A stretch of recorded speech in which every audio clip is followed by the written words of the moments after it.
Ça vient d'être dit, ce thème est à la mesure de l'ambition scientifique et épistémologique de l'AEPEA France. Et je crois que, ça a déjà été dit, le fait que nous soyons peu nombreux, small is beautiful, eh bien, c'est déjà une indication sémiologique, clinique et psychopathologique. Pourquoi ? Parce que, comme vient de le dire Bernard, effectivement, si on retrousse les manches pour la psychologie et la psychopathologie du virtuel, eh bien, on tombe sur une caverne d'Ali Baba. Mais les résistances, les amis, les résistances sont redoutables. Et je pense que le faible nombre que nous sommes aujourd'hui, et moi qui m'intéresse au virtuel depuis les années 95, où j'avais fait un cahier spécial dans Carnet Psy, dont le billet d'humeur était écrit par Serge Lebovici, qui, de son grand âge, avait tout pigé de l'intérêt du réseau Internet, eh bien, je dois dire qu'à chaque fois qu'on organise des choses, eh bien, il y a peu de gens. Et entendez bien mon opinion, c'est qu'il y a une proportionnalité entre les résistances et ce qu'il y a à trouver dans la caverne d'Ali Baba. Évidemment, il y a quelque chose qui est bien représenté par le fait qu'un certain nombre de professionnels éminemment concernés rechignent à aller de ce côté-là. Et pourquoi ? Eh bien parce que probablement quand on est face à un certain nombre d'éléments, eh bien ça fait penser à l'interprétation sauvage, c'est-à-dire ça fait penser à l'éblouissement. Ce dont il est question quand on va de ce côté-là psychopathologiquement, eh bien, impose les lunettes de soleil, en tout cas impose un certain tact. Ne soyez pas surpris que Freud ait eu des problèmes avec la sexualité infantile, ne soyez pas surpris, camarades cliniciens, d'avoir des résistances autour de vous quand vous êtes de ce côté-là. Et un homme et une femme avertis en valent deux. Je choisis la voie de la clinique, la voie royale, la source vive, celle qui nous sculpte, celle qui nous modèle, celle qui nous inspire.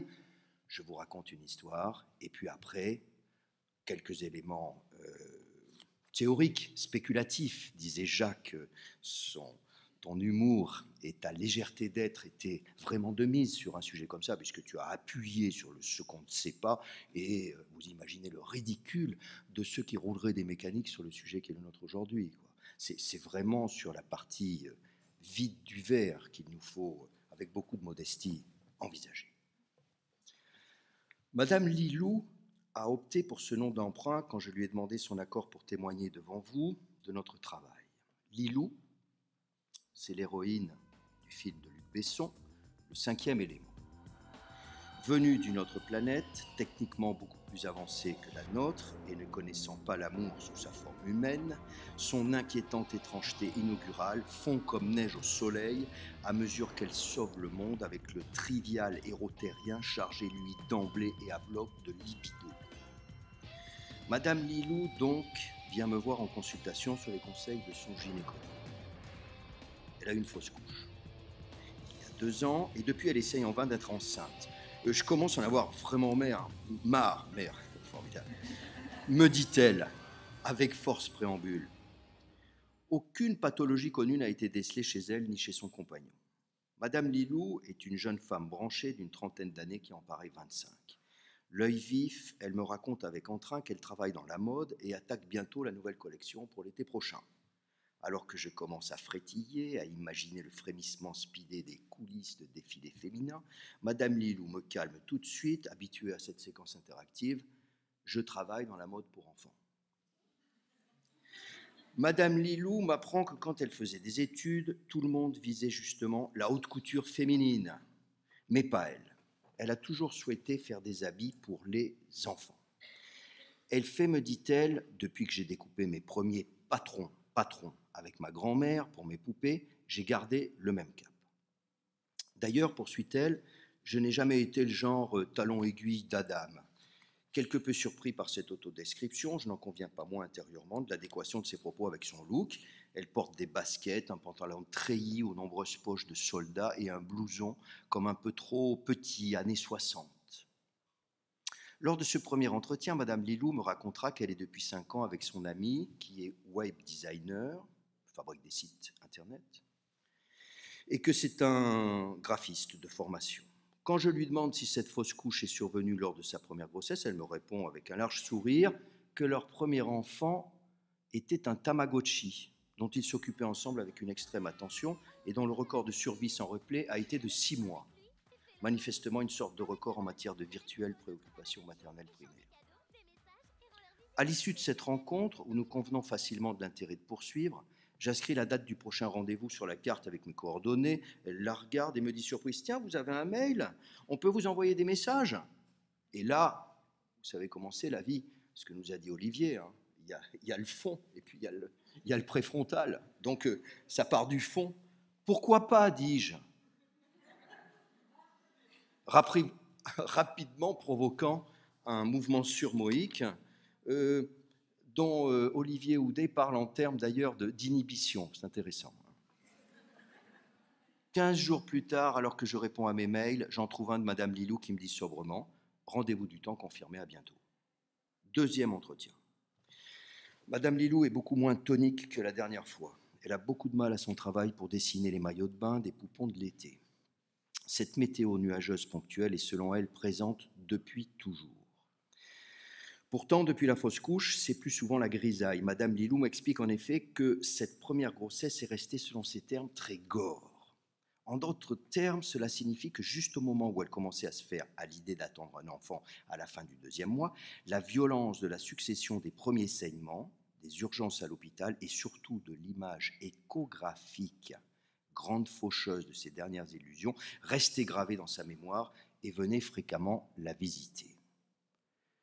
Le « c'est bien ce que je craignais » de l'échographiste, mêlé à cette image indicible d'un écran dont elle maîtrisait si bien d'habitude le contenu, venait régulièrement faire irruption entre deux images numérisées de bambins costumés. De fait, pour concevoir ses projets, Madame Lilou utilise des patrons d'enfants virtuels, SIC, sur son ordinateur qu'elle habille avec les vêtements qu'elle réalise en images de synthèse. Et ce n'est que beaucoup plus tard que les prototypes sont réellement fabriqués pour être sélectionnés, finalisés, vendus en boutique.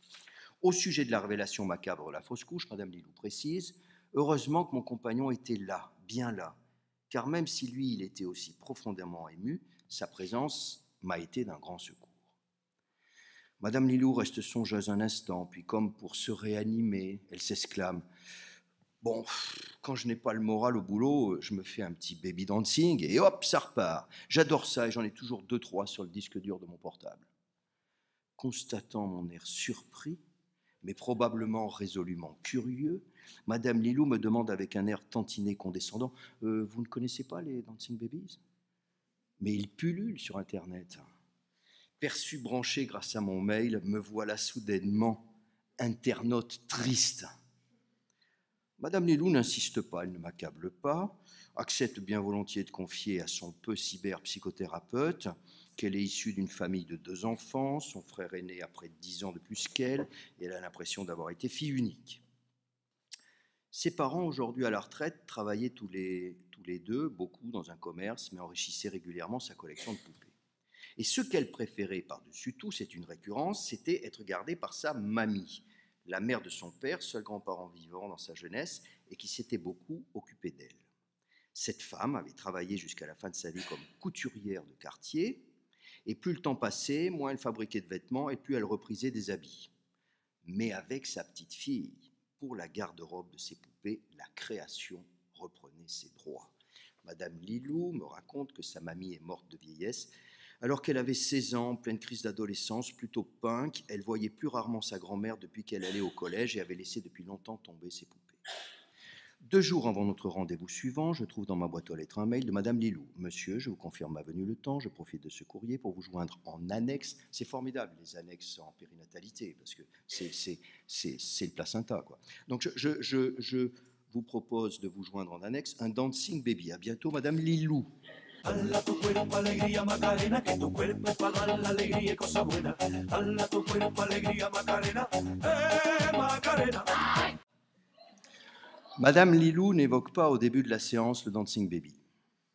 Loin de la joie dansante de la Macarena, elle est tristounette. Elle dit toutefois que les méchantes images viennent moins l'embêter dans son travail et qu'elle est soulagée de m'en avoir parlé. Toutefois, depuis qu'elle a l'impression de disposer de plus de recul à l'égard de cette perte, elle est encore plus hors d'elle à l'idée de ne pas pouvoir être à nouveau enceinte. Le week-end dernier, elle est allée chez ses parents avec son ami. Elle s'est engueulée avec son père, qui une nouvelle fois a trop bu, à table, s'est endormi au salon, la cata. Suit un long monologue où Madame Lilou m'explique que son père, après la fermeture du magasin, restait longtemps au café et rentrait dans un piteux état à la maison, forcément. Sa mère était furieuse en son absence, mais elle était tout miel quand il arrivait. Ça, rétrospectivement, et encore aujourd'hui, ça l'énerve. Lors de l'engueulade, elle a dit à son père que vraiment, il était aussi délabré qu'un drinking baby, qu'elle ne lui montrerait même pas parce que ça ne l'intéressait pas. Plutôt que de s'attarder à me décrire ce drinking baby, dont il n'était même plus la peine de préciser que je n'en avais jamais vu, Madame Lilou me raconte la souffrance de sa mère face à l'alcoolisme de son mari. Sa mamie avait déjà vécu ça, c'est du générationnel, puisque le grand-père paternel, le mari de la couturière, était lui aussi porté sur la boisson. Autant vous dire que je n'étais pas surpris ni mécontent de trouver dans un mail, avec bien sûr la confirmation du prochain rendez-vous, le Drinking Baby.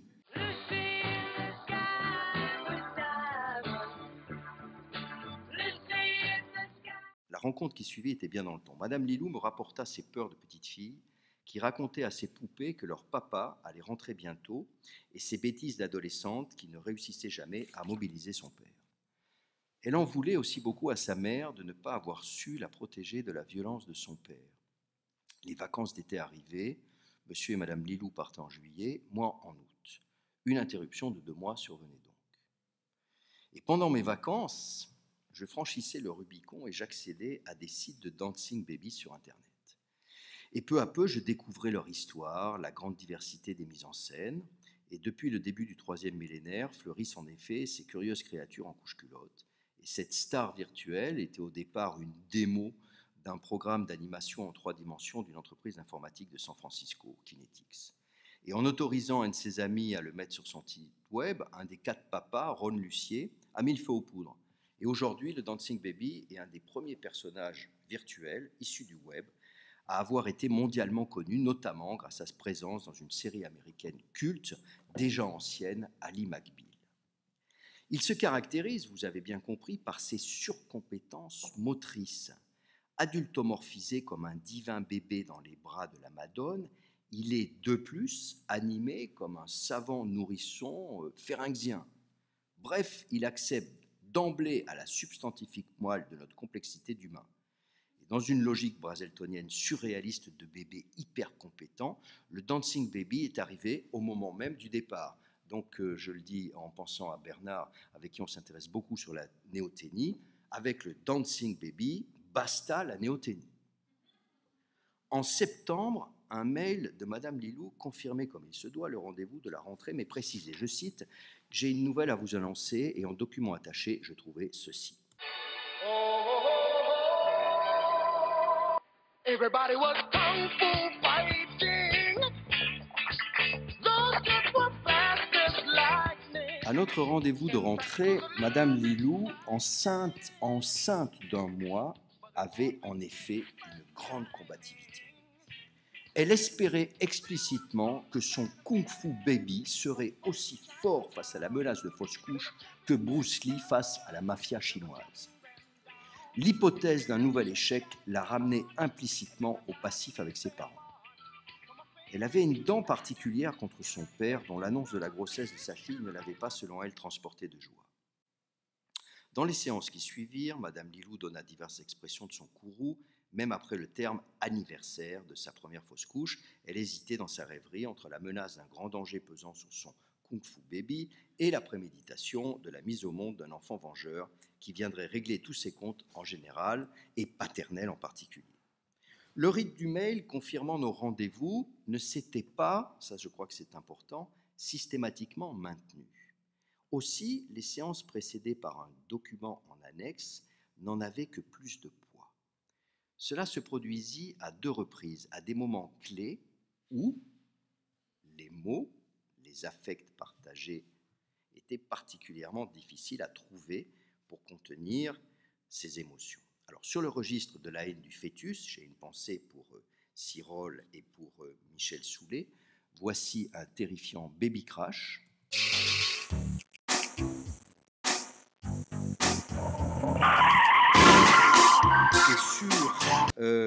l'enfant vengeur, je crois que le Terminator Baby mérite une place de choix.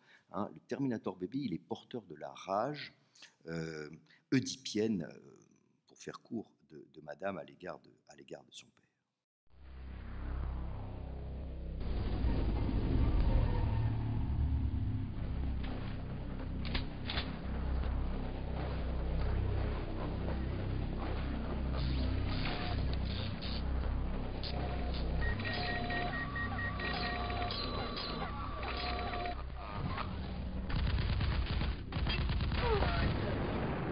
Hasta la vista. Donc entre haine du fœtus pisseur, fumeur et alcoolique et violence vengeresse du Terminator réglant les comptes, les semaines passaient et l'apprivoisement de la transparence psychique de Madame Lilou s'effectuait. Peu à peu, elle réussissait à mettre en récit et en sens les ondes de choc de ses fantasmes enquistés. Les échographies, vous vous en doutez, se révélèrent être un support particulièrement propice à cette maturation. Très investi par Madame Lilou, ce cadre était simultanément un lieu de résurgence des angoisses des plus archaïques aux plus oedipiennes. En partie grâce à la bienveillante contenance de l'échographiste, la confrontation aux ésotériques images de leur douce interprétation partagée se révélait constructive et rassurante pour l'édification d'un bon imaginaire dancing baby parental.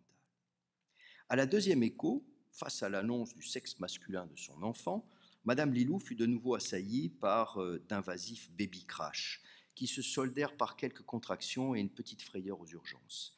Et grâce à la bonne contenance de son compagnon et à la qualité de sa mobilisation, baby crash et contractions firent long feu rapidement. À l'occasion des fêtes de Noël, un rapprochement s'est effectué avec son propre père, le devenant grand-père, qui lui a offert, très ému, et à sa grande surprise, une, je cite, dernière poupée.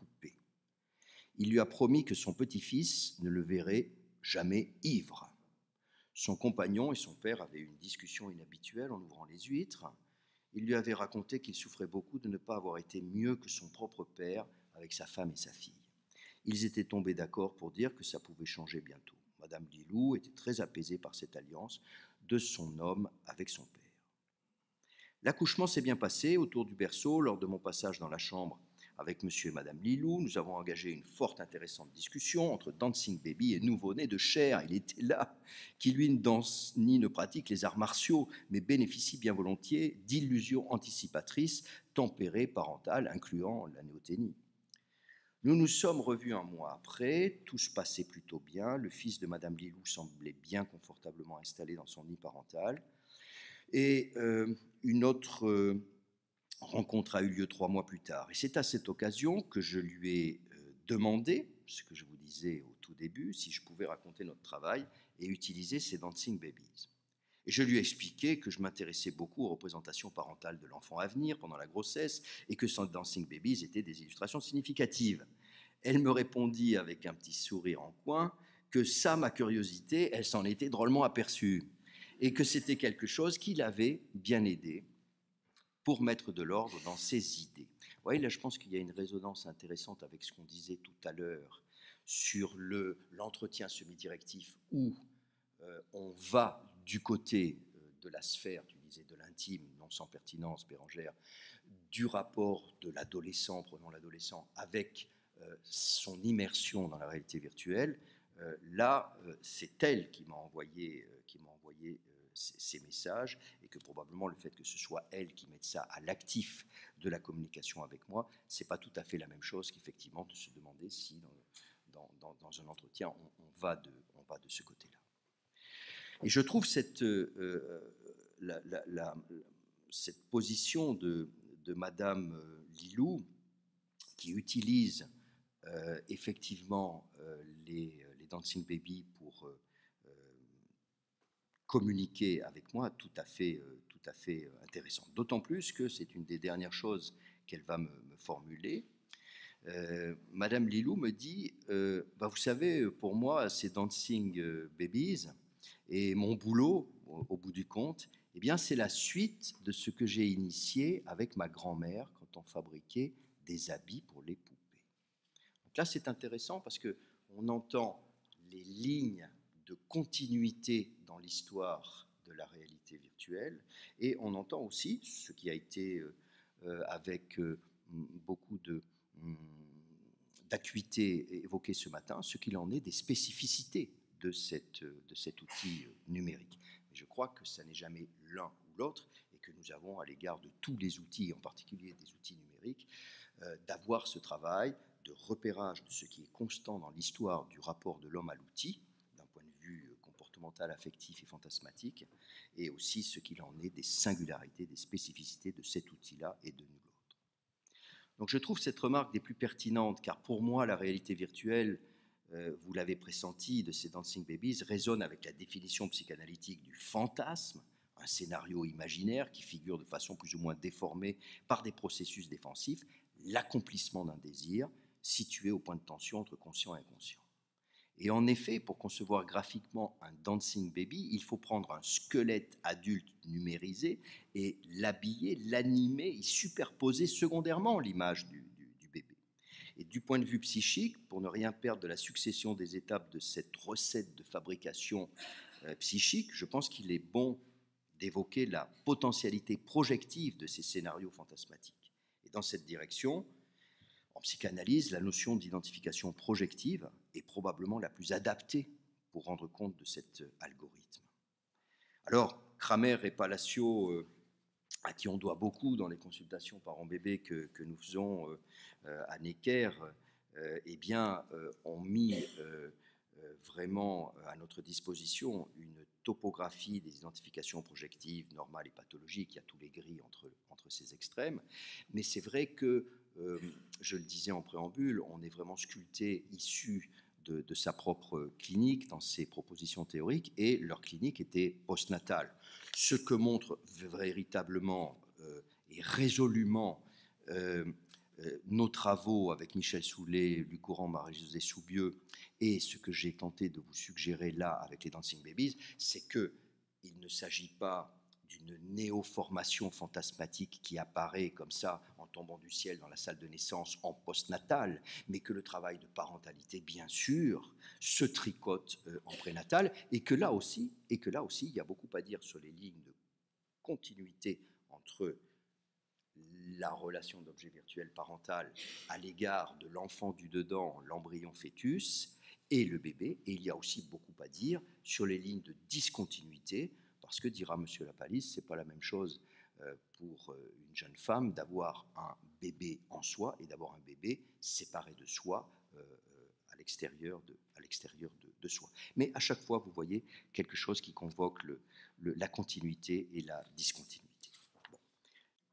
Au-delà de cette finalement consubstantialité entre la conception psychique et la conception biologique, eh bien, ce que j'aimerais vous dire, c'est qu'il y a autre chose de plus anthropologique qui peut peut-être être évoqué pour notre sujet, notre réflexion psychopathologique sur le virtuel. Je pense que de cette simultanéité primitive entre la conception, le terme de conception est formidable pour ça, la conception physique et la conception, la faculté humaine de concevoir par la pensée, eh bien je pense que de cette simultanéité, nous pouvons tirer une piste véritablement anthropologique plus large encore, une résonance intime entre la réalité virtuelle et la réalité psychique au sens psychanalytique du terme. Je vais m'expliquer un petit peu, s'il me reste quelques minutes, pour vous dire ce qu'il en est à ce sujet. Je définis la réalité virtuelle comme une construction mentale de l'observateur immergé physiquement dans des simulations sensorielles interactives, des artefacts technologiques qui leurrent sa perception. Je pense que l'idée de simulation et de leurre est tout à fait importante. La réalité virtuelle est donc un bon vieux simulacre, non pas de la réalité, mais de la perception du corps mobilisé, certes avec ses 5 sens, alors l'odorat résiste un peu, mais aussi et surtout pour le psychanalyste, des freudiennes représentations d'action. On est là, et c'est la proximité avec le fantasme, qui est scénarisée. Depuis les grottes de Lascaux, pour moi, l'histoire de l'humanité s'écrit à partir du fil rouge de ces stratégies de simulation langagière et iconique et communicative de manière générique, pour combler l'absence et arrêter Chronos, la question de ce matin arrivée à point nommé, en affinant de plus en plus les leurs perceptifs. La réalité virtuelle d'aujourd'hui n'est que le visage actuel de cette longue histoire où l'ont précédé le dessin, la peinture, la photographie, le cinéma muet puis sonorisé, la simulation numérique. La réalité virtuelle n'est donc pas une conquête récente, mais elle a en effet, grâce, il ne faut pas les nier, au fantastique progrès de ces 2 derniers siècles, amplifié singulièrement son pouvoir d'influence et de conviction, de vraisemblance. Et dans cette évolution, effectivement, il y a 2 variables qui ont été déterminantes, outre la vraisemblance, il y a l'interactivité. Et c'est la maturation spectaculaire de ces 2 variables qui a engendré la révolution de la téléprésence et de la révolution numérique. Alors au XXe siècle, la photographie, le cinéma, la radio, les disques, la télévision, avec une esquisse d'interactivité avec le téléphone, ça commence vraiment à rentrer dans l'interactivité. Et au XXIe siècle, l'explosion de l'interactivité avec le réseau Internet, les simulateurs de réalité virtuelle pour l'apprentissage, les jeux vidéo en ligne, etc. Donc la mise en œuvre technologique de la réalité virtuelle traverse donc bien une métamorphose remarquable, mais j'aimerais, non sans m'appuyer sur les propos d'Olivier Houdet à certains égards, les enraciner dans un fond anthropologique constant, qui peut se formuler ainsi: le cerveau profondément en lui-même simulateur et anticipateur de l'humain, a un pouvoir d'imagination et de fantasme qui peut non seulement imiter le réel physique, mais plus encore, ça c'est spécifiquement humain, le contredire en créant de nouveaux mondes impossibles au sens rationnel du terme. Donc le psychanalyste aura beau jeu de déceler dans cette surenchère de la réalité virtuelle une analogie avec la liberté spatiale et logique du rêve, et la primauté, pour le dire de manière psychanalytique, en reprenant un certain nombre de pièces du Pulse qui ont été évoquées ce matin, la primauté de l'hallucinatoire sur le perceptif. De fait, les mondes virtuels offrent les 1001 masques de la revanche du désir au-delà du principe de réalité, visant à retrouver une jouissance première de la sexualité infantile dont la trace est inconsciemment fixée. Et à mon sens, pour nous cliniciens et tous ceux qui s'intéressent à la médiation numérique, l'originalité de la réalité virtuelle, c'est justement de proposer pour atteindre cet objectif un frayage ne se contentant pas d'une reprise psychique artificiellement isolée, mais qui réédite, le terme est important, qui réédite trivialement la perception interactive des actions psychomotrices d'un moi-corps dans la chorégraphie intersubjective jouissivement restaurée. L'objet est investi avant d'être perçu, disait notre maître Lebovici, pour défendre l'idée que c'est l'affect du bébé dans sa forme originaire, l'éprouvé primaire déclenché par le besoin du corps propre, qui est dynamique dans la relation. Eh bien, l'hypothèse que je vous propose, c'est précisément que c'est cet investissement archaïque, la symbolisation primaire, dirait Roussillon, qui est commémoré avec l'investissement de la réalité virtuelle. Donc je pense qu'en effet, si vous avez la chance d'avoir dans vos équipes des gens qui sont véritablement formés ou qui ont envie de se former à la médiation numérique et d'envisager des groupes d'enfants ou des groupes d'adolescents, et pourquoi pas aussi des thérapies, comme le font un certain nombre, Michael Stora notamment, en individuel, je pense qu'il y a vraiment des choses tout à fait formidables à envisager. Pour conclure, depuis l'aube de l'humanité, la réalité virtuelle est une composante essentielle de la culture en général et de la réalité psychique en particulier. Comme en témoigne avec force depuis ses origines la tradition philosophique et plus récemment les sciences humaines sensibles aux relations entre l'homme, sa culture et ses outils techniques, l'investissement de la réalité virtuelle constitue, à mon sens, un fil rouge de la tresse de l'hominisation. Depuis 200 000 ans, je vous le disais tout à l'heure, je vous le redis, pour moi, Homo virtualis dynamise l'évolution d'Homo sapiens. C'est un moteur permanent. Et c'est pour ça que c'est bien qu'on ait cette journée-là, parce qu'en prenant une petite porte sur la réalité virtuelle, on retrouve une colonne vertébrale d'Homo sapiens.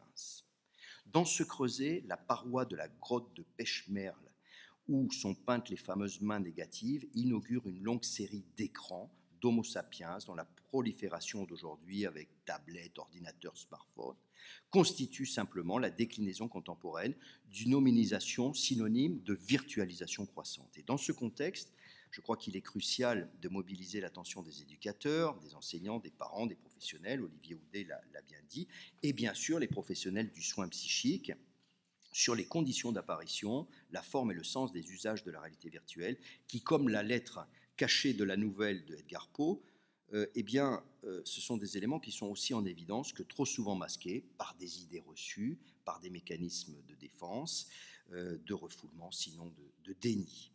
De fait, nos sécrétions culturelles individuelles et collectives de réalité virtuelle, aujourd'hui dans le cyberspace, sont des marqueurs véritablement éblouissants du travail de subjectivation de notre réalité psychique en devenir. Et notre proposition, avec d'autres, d'une psychopathologie des usages quotidiens de la réalité virtuelle repose sur la déconstruction, c'est la première étape, de la carapace défensive qui entoure ce miroir hyper réaliste pour bénéficier de son acuité sans subir ses brûlures. Au-delà de toute position binaire pour ou contre, cette réflexivité implique de relever le défi de l'art paradoxal du pharmacone, ce qui est médicament peut être poison. C'est en d'autres termes ce que nous a dit Jacques tout à fait à propos en introduction avec sa figure de Janus. Ce n'est pas l'élément en tant que tel qui est bon ou mauvais, c'est évidemment le contexte, le dosage, ce qui se passe dans le ministère des Affaires intérieures et ce qui se passe dans le ministère des Affaires étrangères. C'est ça qui, à l'échelle du sujet et de son groupe, ce sont ces éléments qui vont évidemment donner la trajectoire et l'issue.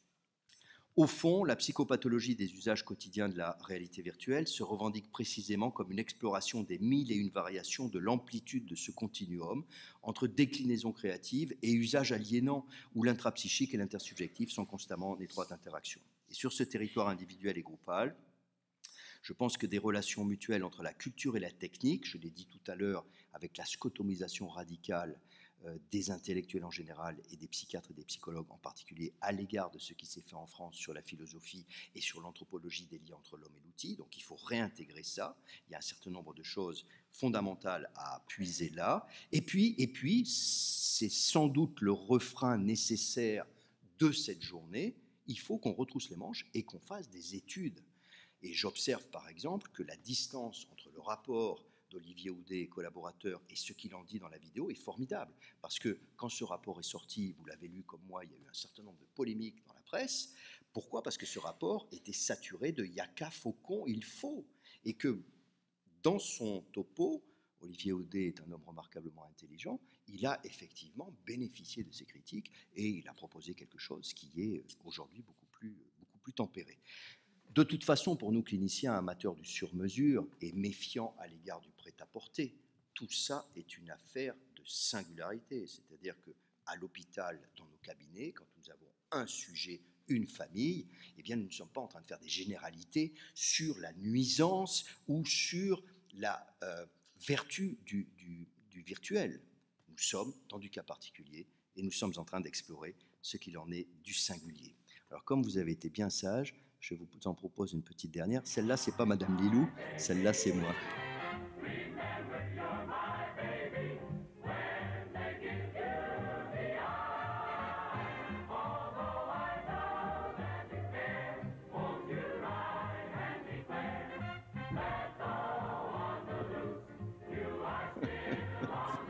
Je vous remercie de votre attention.